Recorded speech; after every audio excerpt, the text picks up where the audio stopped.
Big TV భక్తి సమాచారం WhatsApp ఛానల్లో జాయిన్ అవ్వండి. అన్ని విశేషాలు ఎప్పటికప్పుడు తెలుసుకోండి.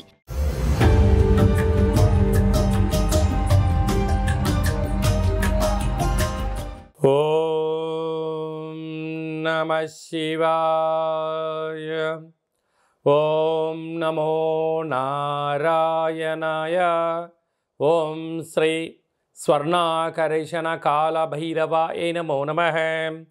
ఓం నరదృష్టి నివారణ సంచిత కర్మ ప్రారబ్ధ కర్మ ఆగమిక కర్మ దగ్ధ నివారణ తులాభార కాల భైరవాయ నమో నమః.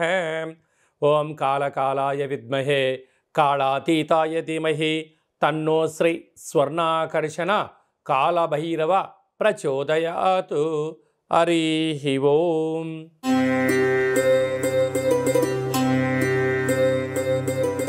మేషరాశి వారిలో ఈ యొక్క కార్తీక మాస పోలి అమావాస్య రోజు ఎలాంటి విధి విధానాలు పాటించడం వలన గ్రహ దోషాలు తొలగి గ్రహయోగం కలుగుతుందో ఈ వీడియోలో తెలుసుకుందాం.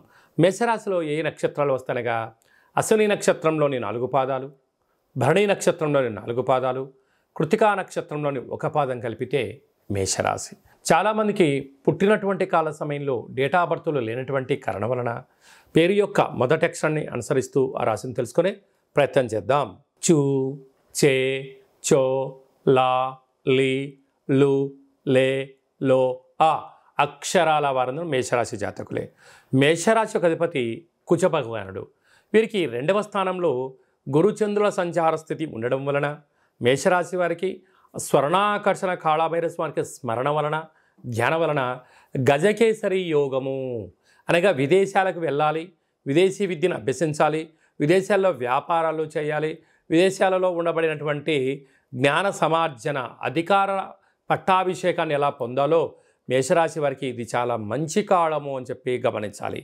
అర్ధాష్టమ కుజుడు కనుక వీలైతే మీ జన్మ నక్షత్రం రోజున అష్టమి ఈ శని అమావాస్య రోజున అమావాస్య సందర్భంగా పోలి అమావాస్య అవ్వడం వలన దూర వాయు జల ప్రయాణాలు అసలు పెట్టుకోవద్దు.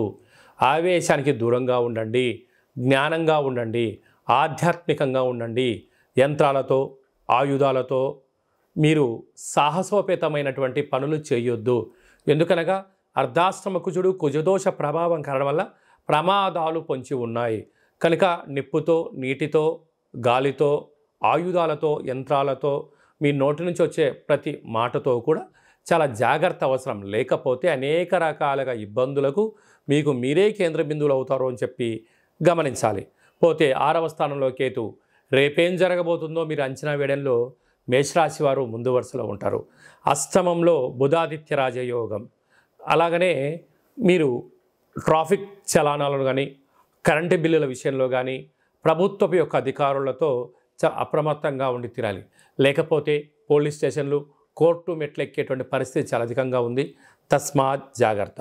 అలాగనే వ్యయంలో రాహు సంచార స్థితి ఉండడం వలన అనవసరమైనటువంటి ఆలోచన చేయడం వలన నిద్రలేని రాత్రులు గడపడం వలన అసలు ఇది చలికాలం అవ్వడం వలన పెరాలసిస్ లాంటి వ్యాధులు, నరాల బలహీనత, ముక్కు చెవికి సంబంధించిన బాధలు, అదే కాకుండా కూడా మీకు వీలైనంత వరకు గోరువెచ్చని నీళ్ళు తాగుతూ ఆరోగ్యాన్ని కాపాడుకునే మానవ ప్రయత్నం చేయండి. చల్లనీళ్ళ స్నానం చేసేటప్పుడు మీ యొక్క ఆరోగ్య స్థితిగతులను బట్టి స్నానం చేయగలగాలి.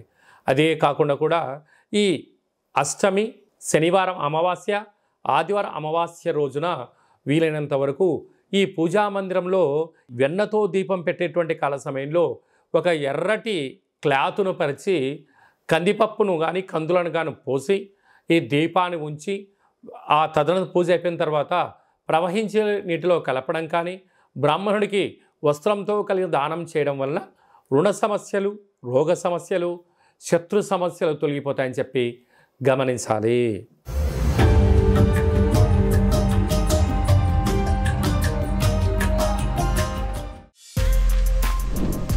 For more videos like this, subscribe Big TV channel.